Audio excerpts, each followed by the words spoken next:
नमस्कार, आप देख रहे हैं ब्रेकिंग बिहार। अभी हमारे साथ है राष्ट्रीय जनता दल के SC/ST प्रकोष्ठ के प्रदेश अध्यक्ष अनिल कुमार साधु उर्फ साधु पासवान, जिन्होंने मोकामा के उपचुनाव में अपनी ताकत का एहसास पार्टी से लेकर के हर जगह कराया था। किस प्रकार से पासवान वोट पिछले वोटों को एकजुट किया था और अनंत सिंह की जीत में साधु पासवान की भी काफ़ी बड़ी भूमिका मानी गई थी। हालांकि चिराग पासवान भी गए थे, लेकिन जिस प्रकार से साधु पासवान के पक्ष में पासवानों ने वोटिंग किया वो काबिल तारीफ है। और साधु पासवान ने उस समय भी आपको हमने कहा था कि जिस प्रकार से खास करके मोकामा में पसीना बहाया था, उस पसीना का इन्हें फल भी मिला। साधु जी, कुढ़नी चुनाव आ गया है, इसमें आपकी क्या भूमिका रहेगी?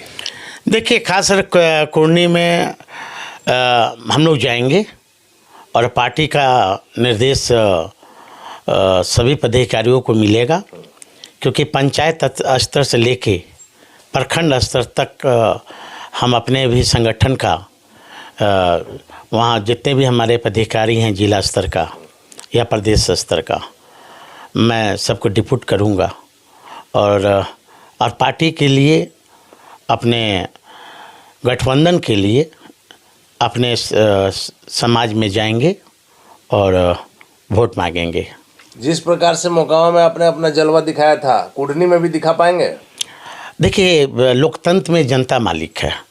हमारा प्रयास है हम अपने समाज में और अपने बहुजन के बीच जाएंगे और जो केंद्र की सरकार है और उसके विफलता क्या है, खासकर शेड्यूल कास्ट के बारे में मैं उन्हें बताऊंगा। और निश्चित तौर पर हमें उम्मीद है कि जिस तरह मोकामा के बहुजनों ने, खासकर पासवान समाज ने हमारी इज्जत प्रतिष्ठा रखी, निश्चित तौर पर कुढ़नी में भी अपने लोगों के बीच जाएंगे और उनसे संवाद के जरिए डोर टू डोर जाएंगे और बहुत सारी मुद्दाएं हैं वो उनके पास रखेंगे और निश्चित तौर पर यहाँ की भी जनता महागठबंधन को वोट देगी, क्योंकि खासकर जो दलित लोग वर्ग के लोग हैं उनको हमने नवज पकड़ा है और नवज को मैंने पढ़ा भी है। वो जो बीजेपी को कभी वोट देने वाले नहीं हैं, किस आधार पर बीजेपी को वोट देंगे, है ना। पहला बात है कि हमारा प्रमोशन का आरक्षण है का सवाल है, बहुत सालों से अभी लंबित है। वहाँ पे हमारा निजी क्षेत्र में आरक्षण का मामला है, हमारा जुडिशियल में एक भी आरक्षण नहीं है, हमारा प्रेस में एक भी आरक्षण नहीं है, है ना। बिहार का विशेष राज्य का दर्जा अभी तक नहीं मिला, बिहार का पटना यूनिवर्सिटी का केंद्रीय दर्जा नहीं मिल पाया। बहुत सारी मुद्दाएं हैं यहाँ पे, है ना। ये देश के प्रधानमंत्री जी को मैं सम्मान करता हूँ, लेकिन एक देश के चौकीदार की हैसियत से इन्होंने वोट मांगा था पूरे बिहार की जनता से, खासकर बिहार की जनता से। और इन्होंने बिहार की जनता को इन्होंने गला फाड़ फाड़ के कहा था कि 15 लाख हम नौकरी, 15 लाख चेक में पैसा देंगे, 1.5 करोड़, हाँ जी, 1.5 करोड़ नौकरी देंगे, है ना। दूसरी तरफ किसानों का कर्ज माफ़ नहीं हो रहा है और इनके जो दुलरुए कारपेट घराने के लोग हैं, चाहे अंबानी हो और चाहे अनिल अंबानी हो, मुकेश अंबानी हो, उनका कर्जा ये माफ़ कर रहे हैं।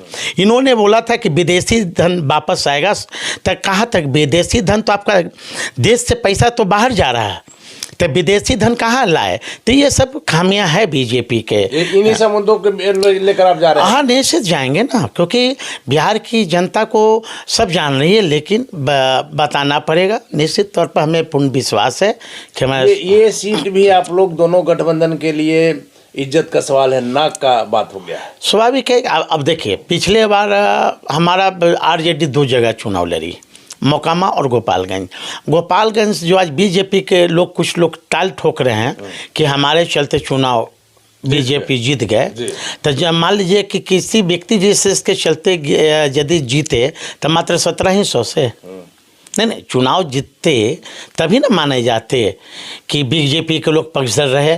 जब 20,000 30,000 से चुनाव लीडिंग होता है ना, उसको माना जाता है कि नहीं भाई यहाँ सब बीजेपी को लोग दिया। जबकि वो सीट पहले से आपकी थी। पहले से वो सीट हमारी थी, है ना।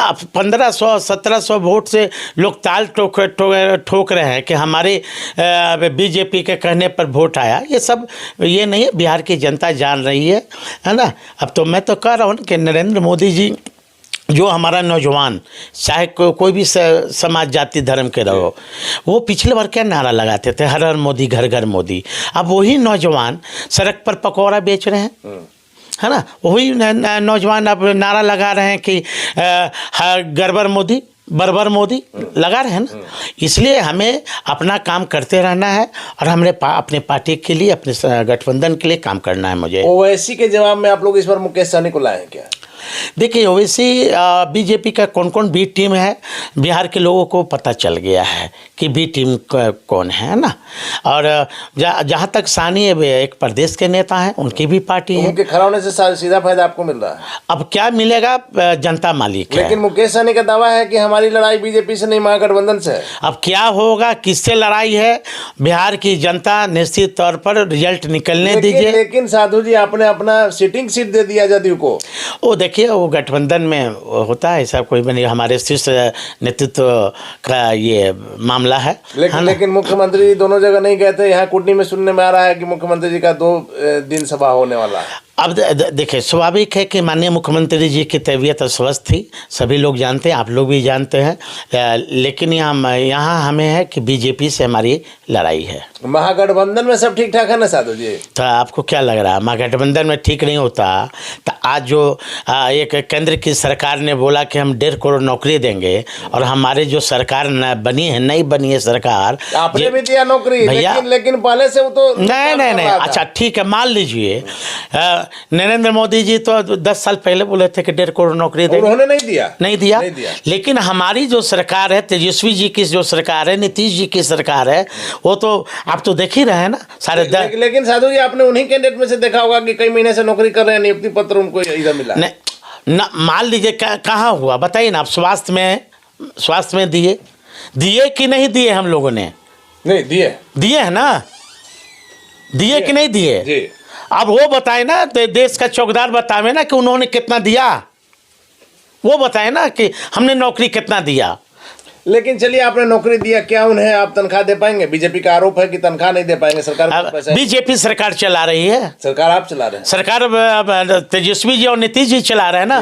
तनख्वाह कहाँ से देंगे?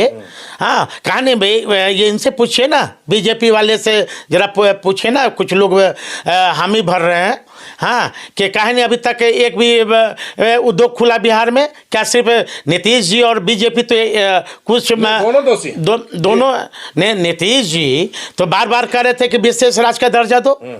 नीतीश जी तो बार बार कह रहे थे, क्यों नहीं केंद्र की सरकार दी? बीजेपी को तो ये कहने का हक ही नहीं है कि बिहार पिछड़ा क्यों है। सरकार में साथ थे तो सब सही रहता, आप अलग हो गए तो सब गड़बड़ा गया। इसलिए ऐसा नहीं है, बिहार की जनता सभी जाति धर्म के लोग बूझ रहे हैं। अभी आपको अब देखिए ना, मोकामा में बरमसी समाज के लोगों ने वोट दिया, चर भर कर दिया कुर्नी में। लेकिन कहा जा रहा है साधु जी कि अनंत सिंह बहुत बड़ा फैक्टर थे, कोई पार्टी से कोई जाति से मतलब। अनंत सिंह जी भी फैक्टर। देखिए, उम्मीदवार कोई भी होता है, पहला होता है उम्मीदवार पर लोग वोट करते हैं, फिर पार्टी के आधार पर वोट करते हैं।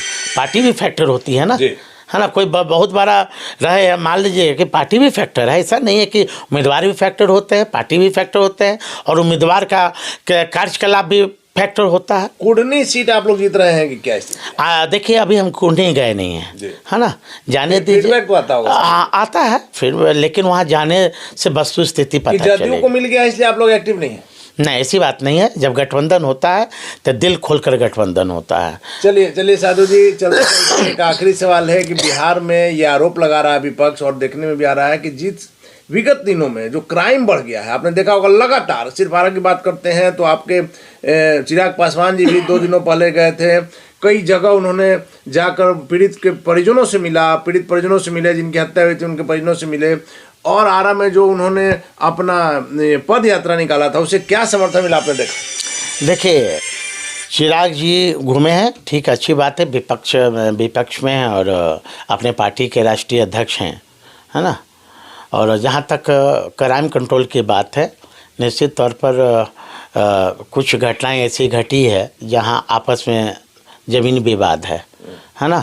और इतना बड़ा प्रदेश है, ये तो हमारे मुख्यमंत्री जी खुद देख रहे हैं, और क्राइम पर कंट्रोल करना जरूरी है। लेकिन जमीन विवाद हो, प्रेम प्रसंग हो, हाँ, कोई भी मामला हो, हत्या तो हत्या होती हत्या है। तो हत्या जो होती हत्या है। किया उसको गिरफ्तारी होना चाहिए। हाँ, गिरफ्तारी हो रहे हैं ना। और जिस प्रकार से चिराग पासवान बिहार में विपक्ष की भूमिका निभा रहे हैं, इतना ज्यादा, अगर सिर्फ हारा की बात अभी हम कर रहे हैं, इसे तो पूरे बिहार में क्राइम बढ़ा हुआ है, लेकिन जिस प्रकार से चिराग पासवान ने जाकर के पीड़ित के आंसू पोंछने का काम किया, क्या आरजेडी का, जदयू के नेताओं का फर्ज नहीं बनता था? अब आंकड़ा उठा के देखेंगे, जहाँ तक क्राइम की रिपोर्ट की बात है, तो बिहार से ज़्यादा बगल में हमारा पड़ोसी राज्य है, जहाँ का मुख्यमंत्री योगी जी हैं, वहाँ का क्राइम उठा के देख लीजिए ना। वहाँ तो खुलेआम माँ बहनें खुलेआम से 5 बजे के बाद, 6 बजे के बाद निकल नहीं पाते हैं, है ना। लेकिन पीड़ित का आंसू पोंछने के लिए निश्चित जाना चाहिए और मैं खुद जाऊँगा, और कहीं गए भी हैं, जाना चाहिए, है ना।